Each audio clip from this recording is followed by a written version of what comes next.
Welcome to Talk Sense Radio, The Meaning Connection, with host Mary Cimiluca and frequent contributor Alexander Vesely. In the words of Dr. Viktor Frankl, evermore people have the means to live, but no meaning to live for. That's what we'll be addressing on today's show. Join us now as we continue the quest. It's Talk Sense Radio, The Meaning Connection, on TogiNet.com. And now, here's your host, Mary Cimiluca. Good afternoon and good evening, everyone. Welcome to Talk Sense Radio, The Meaning Connection. My name is Mary Cimiluca, and I'm going to be your host every Friday at the same time, same station, with our wonderful radio producers, TogiNet Radio. With me today on the line, we have my business partner, Alexander Vesely, live from Vienna, Austria, along with our honored guest, Mrs. Elly Frankl. Alex, how are you today? Hi, Mary. It's certainly good to hear you again and to be talking to you. Yes. Why don't we tell our listeners a little bit about how the radio show came about? I'll start and you chime in as you feel like it.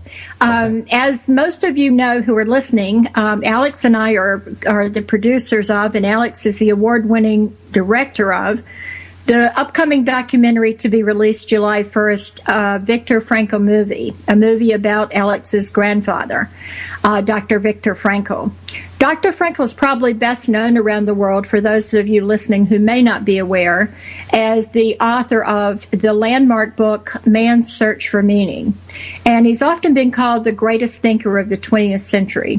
And we're so proud of what Alex has done. We won the Diamond Award for the California Film Awards, Best Documentary in its class, earlier this year. So it's...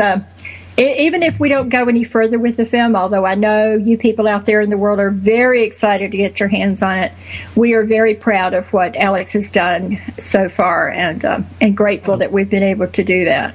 And what you have done, Mary. Oh, thank you.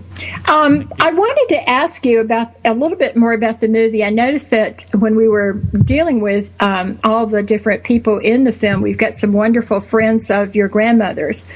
And why don't you introduce your grandmother first, and then have her tell us how she felt about the film when she first saw it. To introduce my grandmother, that's something I've never done before. No, it's new for me to be interviewed for my grandson. Well, he's so good at everything. Here's Elly Frankl, and for me, she's mostly just a grandma. Of course, and you are only my grandson and nothing else, a beloved grandson. And you meant a lot for us, especially for Victor, both grandchildren, yes? And I would say my family, my daughter and her family, helped him to take away Fuß fassen. To be grounded. To be grounded in this world again, and. But I think you did that too, because he knew you a long time before we came along. Yes, but you see, to start with one people, and then it's growing. The son-in-law and the grandchildren. Oh, he was very proud of the grandchildren, and he enjoyed it. And I'm sure the family helped him a lot to find his place on this earth again. Right. Mrs. Frankl, before I actually talk to you... Don't call me Mrs. Frankl. My name is Elly. Can I call you Miss Elly then? Of course. Okay, Miss Elly. Thank you. When I first started getting to know your story after reading the wonderful biography by Don Klingberg, who's now a friend of mine as well, I noticed that not only Don, but a lot of people describe you as the warmth behind the light. And as a woman, and I'm a member of a group of women entrepreneurs, a lot of whom are listening today, I think you're the perfect role model for women. Because no matter what choice we made in our lives, whether we had a major career of our own or whether we married and had children, as you did, to be a real partner and a life partner in the work of your husband, the way you did, was amazing, and also go on to raise a family. So you deserve a lot of credit, and I think that you're the perfect role model for us. This I cannot say if I'm a role model, but you see, when I met Viktor, it was something happened to him and to me, and it was unbelievable. He, a very high educated man, and I, a poor girl, and nobody would have believed that such a couple would survive. And what turned out, it was a wonderful marriage, and each day was a gift from heaven for both of us, for him and for me.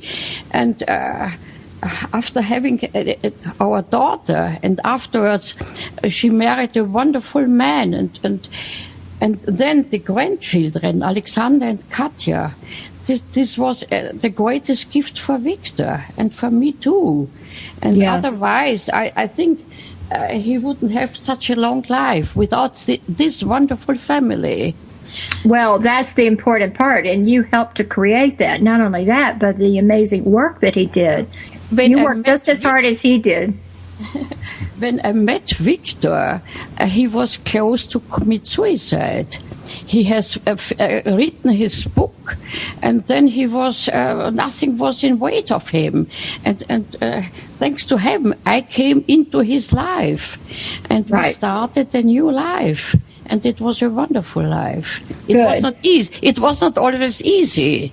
But I want to talk about that a little bit more after the break. We're going to be coming up here on our first commercial break, unfortunately, in just about 30 seconds. But I do want to pursue that when we come back, because I think that's a very important line of questioning. Everyone wants to know, how did you meet Viktor? Where did you guys meet? And how were your lives as a couple affected by his experiences in the Holocaust? So let's talk about that after the break.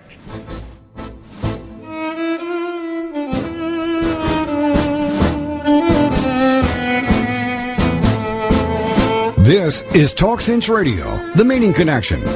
It's been said that meaning cannot be found. It cannot be given. It's constantly changing, evolving, and though you may not have identified it, when it's missing, you know it. And that's why we're here. It's TalkSense Radio, the Meaning Connection. And we'll be back with more right after these.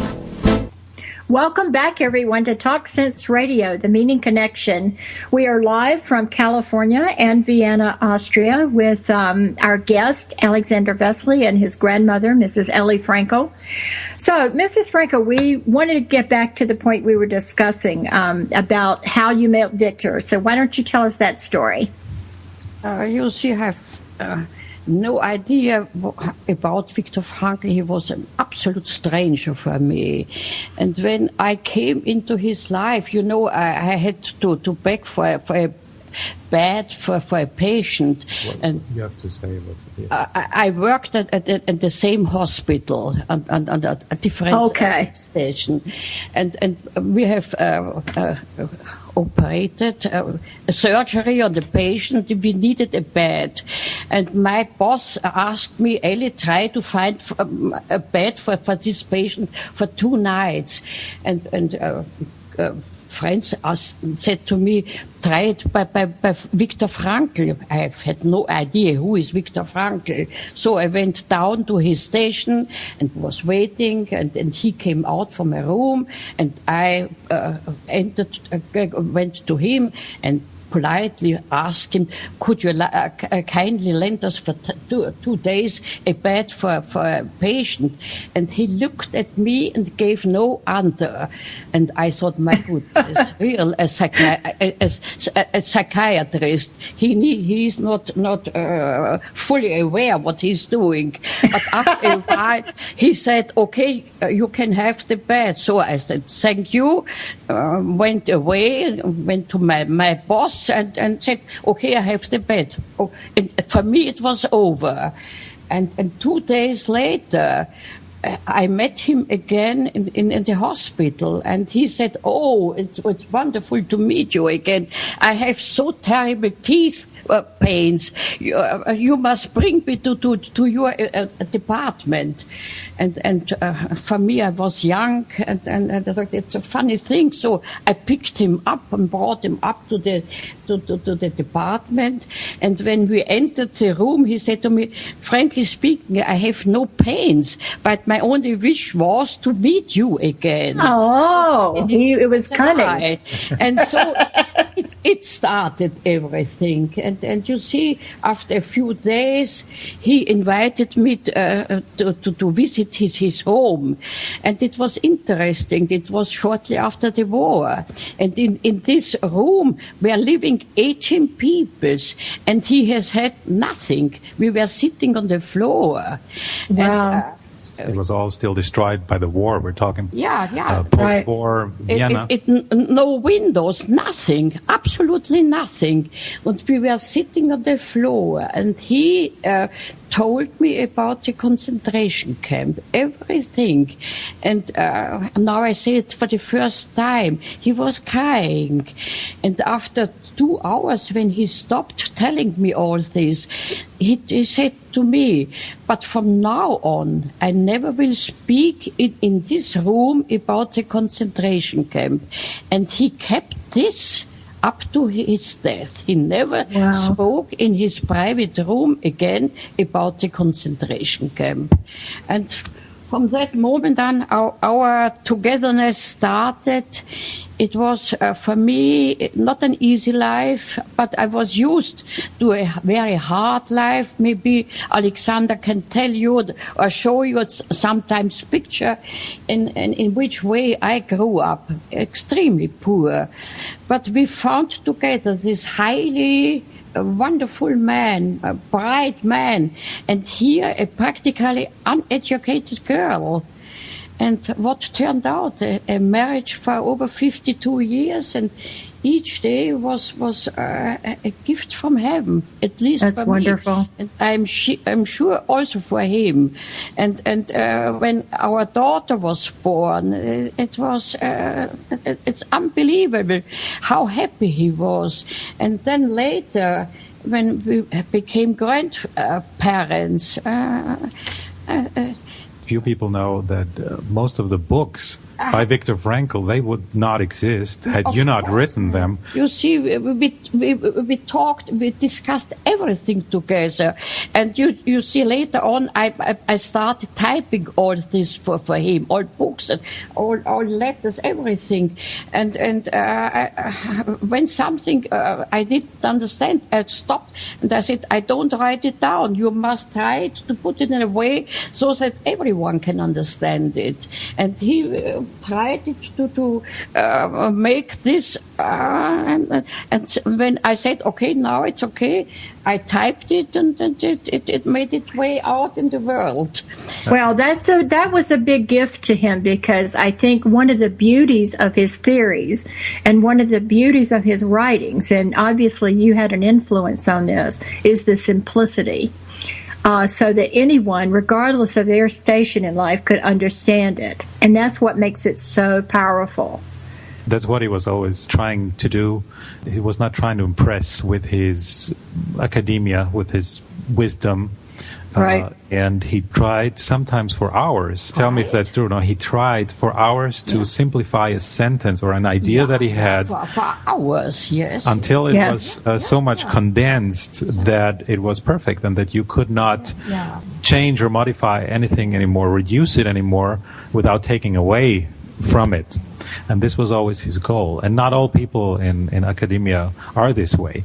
Exactly. Sometimes logotherapy is seen in a wrong light because they say it's so easy to understand. It's very yet that was really the effort that he took to take these very complex ideas and put them in simple words.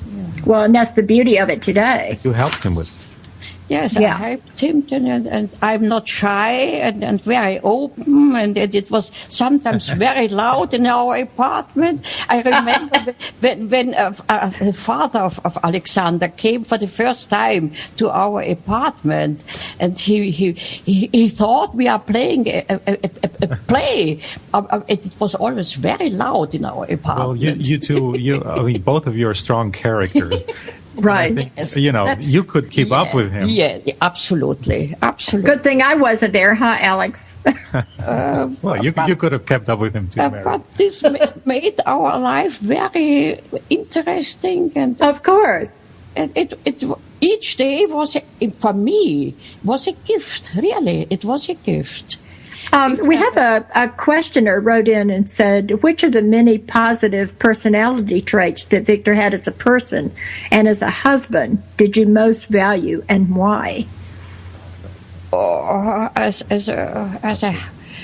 You see, he was, first of all, he was extremely clever. He was a very bright man. And he has a lot of humor. He could laugh. He could behave like a child. And but it never was a minute in our life who was wasted for anything. It was always filled up with something, and that's amazing. With fun or with work, but never a second was in our life which was not filled with something. Yeah, that's true. He was always funny. As you are, Alex. Yeah. When I'm with you. Alex reminds me sometimes on Viktor. Yeah. Yeah. Well, he's exceptionally bright too, and also very funny. I'm sure he's told you. He and I are on the phone sometimes for hours, laughing and talking, and we should be working really. And singing, And singing, Alex is a wonderful singer, and Viktor was a wonderful singer. Yeah, see, I didn't know that about Viktor. I didn't know he was a singer. He was very musical. Yeah, very musical, yes. And I thought I am also a very good singer. And whenever I started singing, Viktor was kneeling down and said, "Please, I give you whatever you wish, but stop singing." Oh, that was mean. That's right. He was very musical. And in fact, the designation for this radio show is a tango that he composed. And he loved music. And he loved music, of course. And he was loved by many musicians very much. And did he play the piano as well? Did he play the piano? Yeah, of course. Not only piano, many instruments on the mountains. What is this? Guitar. Guitar. He played guitar. He was manifold, a talented man. Only in the kitchen he was not a talented man. He had you for that, and for a lot of other things. A lot of other things. Yeah, it just sounds like a wonderful, wonderful marriage, and I'm delighted. I'm delighted that you allowed us to use the tango for our radio show, because it's never been heard before, but the world's going to hear it now all the time. We're down to 1 minute to our next commercial break, so okay. We'll wrap it up. Alex, is there anything we could say really quickly in 1 minute? Well, in 1 minute, I don't know where to start, but the tango. The tango, that was typical. He was very, on the one side he was this giant who had these deep thoughts, and on the other side he could be like a child. And then he would come up and say, "Hey, I composed this," just for fun, really. I mean, he really enjoyed the little things, and I think that's amazing for someone who has had the life that he had, and absolutely who went through really dark times, to make his way back and to prove that healing is possible and that you can heal yourself. Here we go. Dr. Viktor Frankl, termed one of the greatest thinkers of the 20th century, contended that meaning can be found everywhere, even in the smallest hut. Yet you'll find millionaires, and they have no meaning. Be sure to check out the website, Viktor, V-I-K-T-O-R, and movie.com, as Dr. Frankl is the inspiration for the movie and for the show Talk Sense Radio. The Meaning Connection on TogiNet.com. Now, let's get back to our host, Mary Cimiluca. Welcome back to Talk Sense Radio, the Meaning Connection with Mary Cimiluca here in beautiful Southern California. It's one boringly beautiful day after the other out here. And Alexander Vesely and his grandmother, Mrs. Elly Frankl, in Vienna, Austria. I think we're having a great show. What do you guys think? The show, I like it, yeah. But Okay. sometimes I do not understand every word. First Well, of all, I think you're doing it's well. already very late in here in Vienna. I know.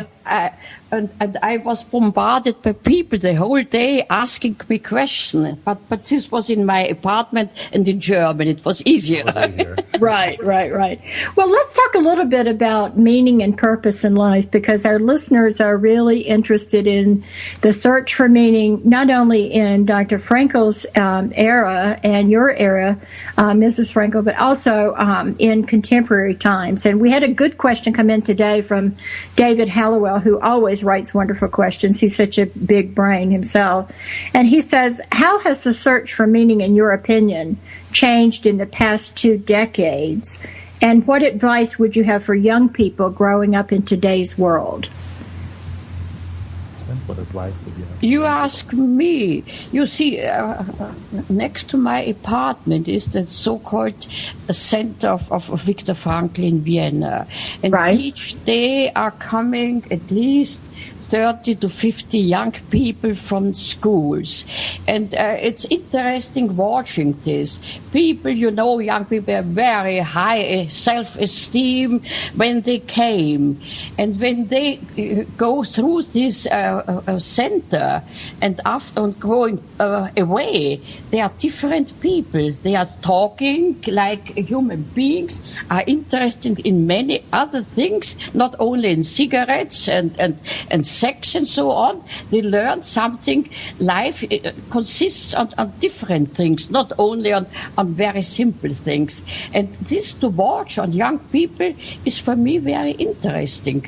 And so Victor, it was good that Victor existed in this world. And Oh, yes. I'm sure he has given many people around the world something to think a bit deeper about their lives, not to take it as granted.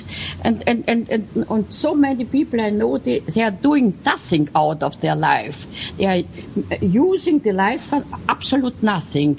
And now to watch this on these young people, how they need something for their life. It's wonderful to see, and to see for me, which I have given up my personal life. I've never been on vacation. I do not know what it means to walk around the streets and do nothing, or sitting in a coffee shop.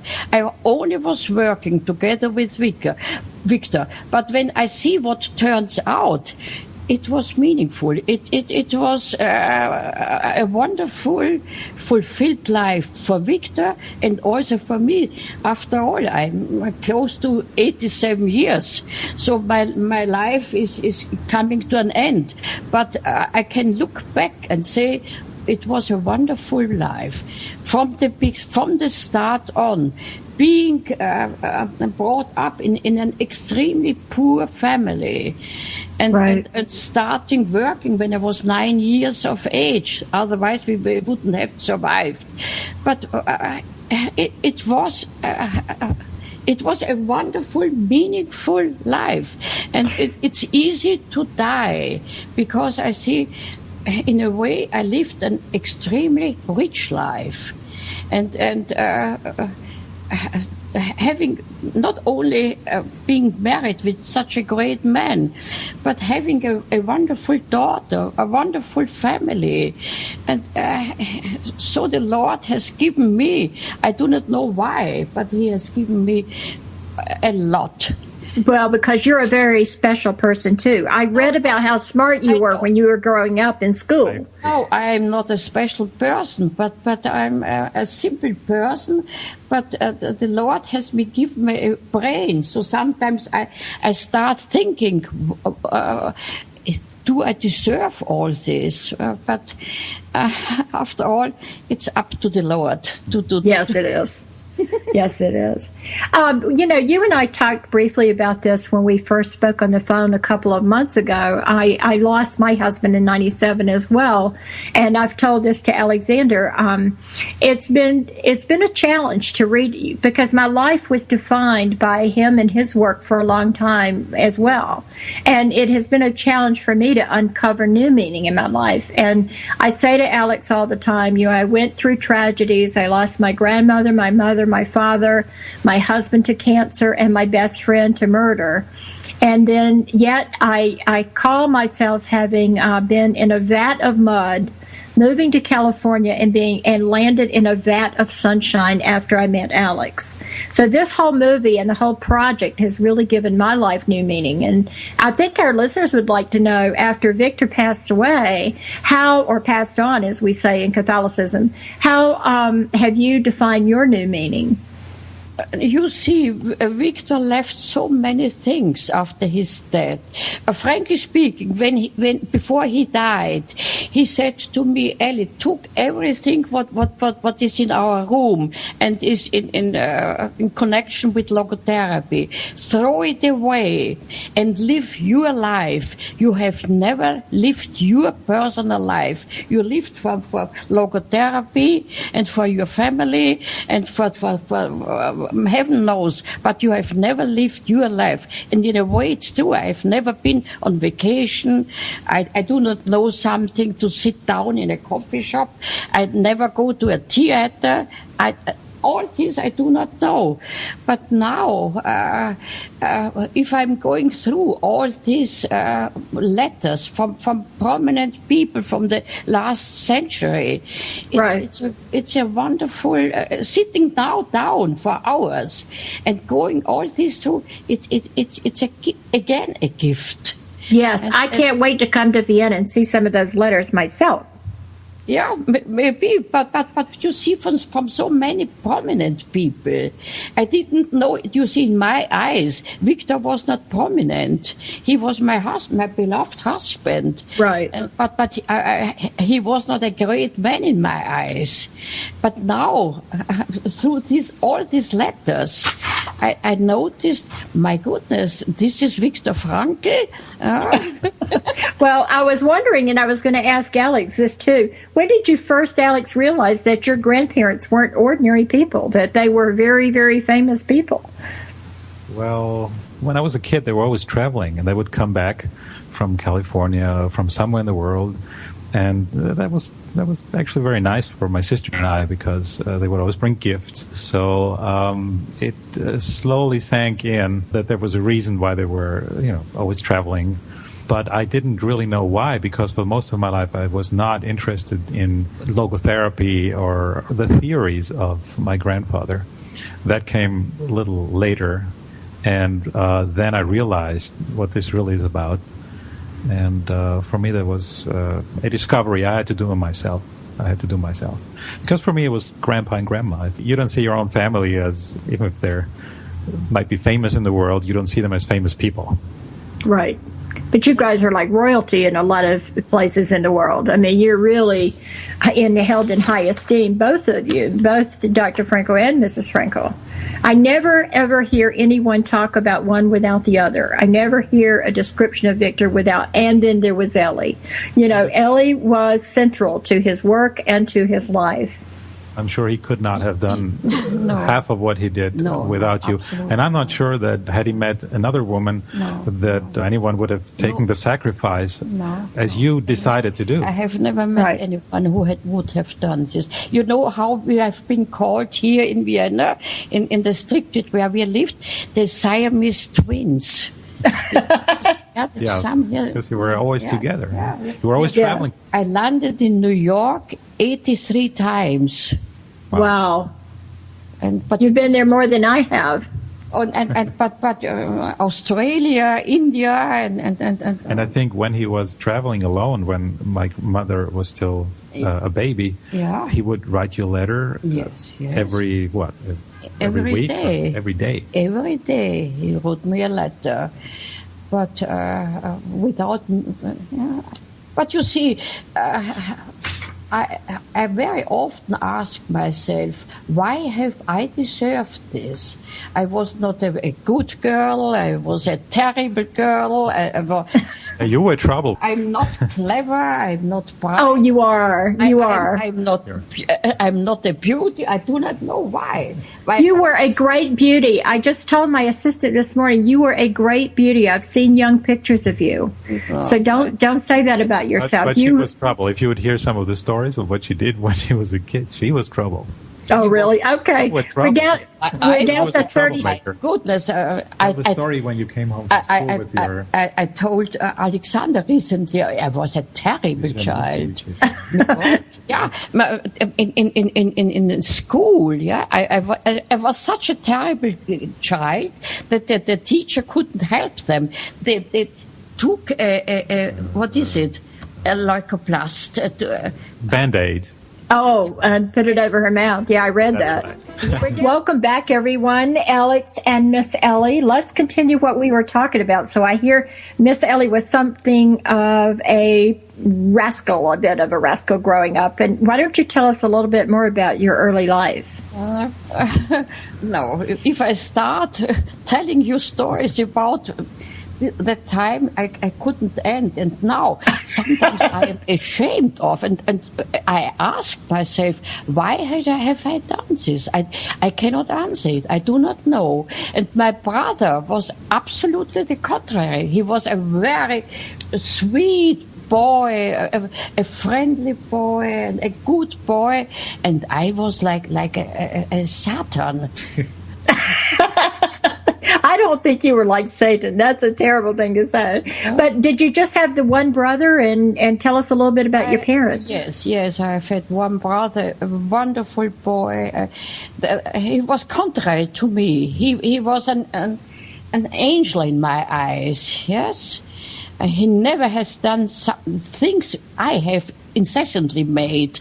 He never was capable of doing this. But you know, he was in the war and never returned. And my mother, she didn't know that he is dead, and I couldn't tell her.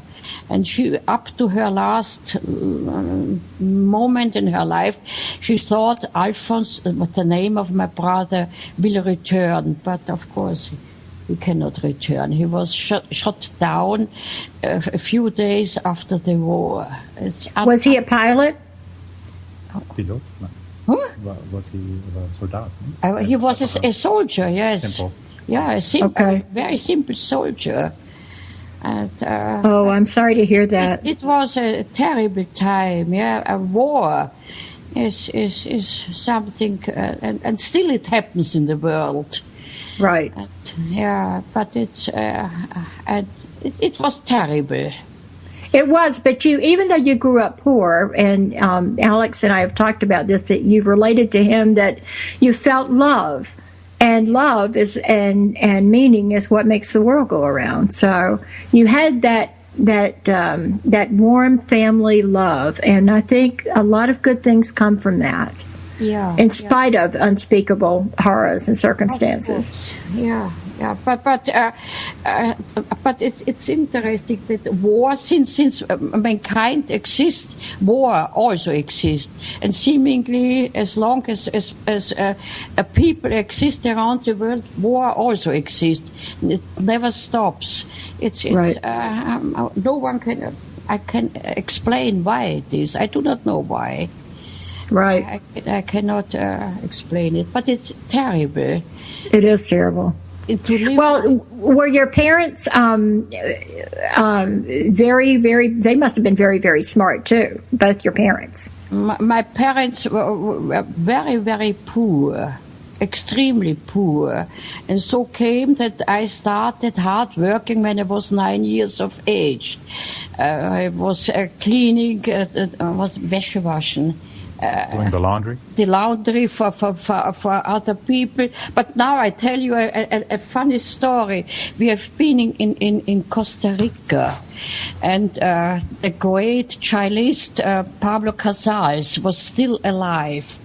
And Viktor gave a lecture at the university, and this was transmitted via radio in Puerto Rico. And the next day, the president came to us into the hotel and said, Mr. Frankl, Pablo Casals listened to your lecture. Would you like to visit Pablo Casals? He would enjoy meeting you. So we went to Pablo Casals, and it was a moving. He was at that time already an old man, but it was a moving story. He told us his mother was cleaning. What is it? To Wäschewaschen. To do the laundry. The laundry for people to earn money so that he could study cello, and I said, my goodness, I was a little girl, and my mother also was a laundry for people, and I too was laundry. This, but I was not. I never learned some instrument, and suddenly he stood up, went away, come back, and give out on my hals. What is it? Neck. Yeah, he gave me a pearl.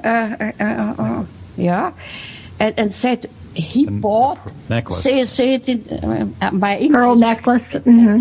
and he told me he grew up like me in a very poor family, and to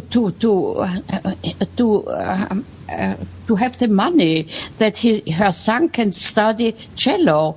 She was laundry by foreign peoples.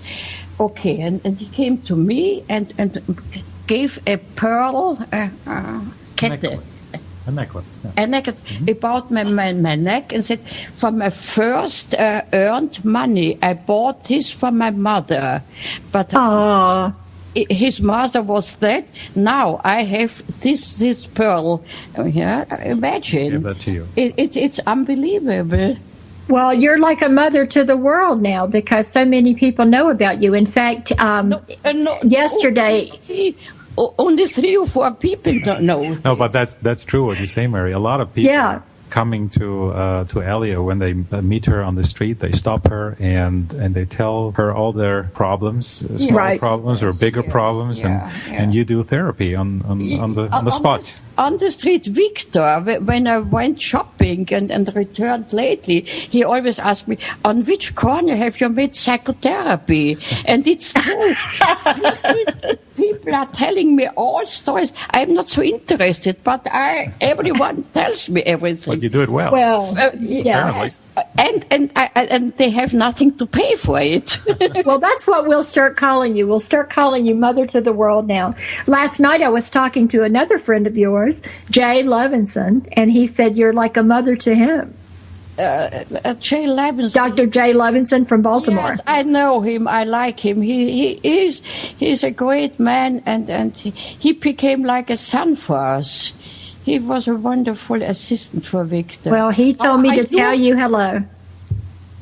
How are you connected with Jay Levinson? Oh, Mary knows everyone. Yeah, well, I have become friends with Jay Levinson, Don Klingberg, Ernie Nackert. I'm becoming friends with all the actors in the movie. Oh, I see. And everybody tells me wonderful Miss Elly stories, but Jay said you were like a mother to him. He's going to be on our radio show next Friday. Oh, wonderful. So, yeah. You see, in a way, we have been very rich people, and we have met so many wonderful people around the whole world. Not many people can say that I have friends all over the world like you can. Yes. I mean, it's very important. This is true. But in Vienna, I have not too much friends. Well, you probably need to hide in Vienna, because otherwise you'd be inundated with people. I had to hide. But in Vienna, I do not know. I'm not sure if it was the right place for Viktor. Maybe in another country, it would have been easier. But that's the way it is now. I cannot change it. Now I'm living here, and hopefully I will die here. Right. I think it was the right place because it was a very important medical and cultural center of Europe, and his experiences in the Holocaust had to create, a greater desire to improve his hometown. Yeah, I would imagine that he would thought about leaving after he came back, and he made a conscious choice to stay there. And thank God he did, so he met you.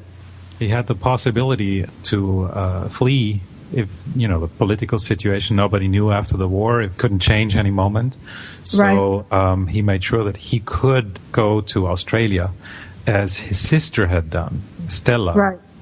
And so he had a permit to enter Australia. He applied for that, and he got it in the 40s.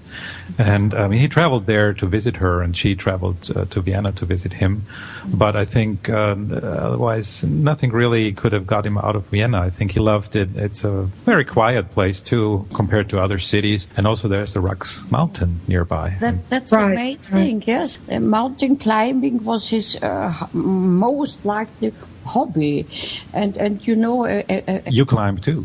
Yeah, I learned many things on Viktor's side. Yeah, it was never my wish to climb mountains, but you don't laugh now. I like it. Yeah. Oh, really? You did? It. Yes. I would have been frightened out of my mind. I never could have done that. I thought if I go with him, he must stop by a certain degree. Yeah, and so we went wherever we have been. We went together climbing. And in a way, I stopped him going so far that away. He couldn't climb a more difficult, a more dangerous degree. Right. So once again, you saved his life. Once again, you saved his life. I think she did so a couple of times. But you see, but it's a wonderful feeling if you are climbing. If you are climbing and then up on the top, it's a wonderful feeling. Yes. Wow, Carrie, our producer, has just given me the news that we only have 10 seconds now to wrap up our show. Can you believe an hour's gone by already? Now we have 7 seconds. So, Mrs. Frankl, I want to say thank you so much for being on our first show. It's been great. I thank you from the bottom of my heart. It was the first time that I'm on radio. Thank you, everyone, for joining us. Talk Sense Radio. Bye, Alex. Bye. Bye-bye. For being a part of Talk Sense Radio, the Meaning Connection on TogiNet.com with your host, Mary Cimiluca.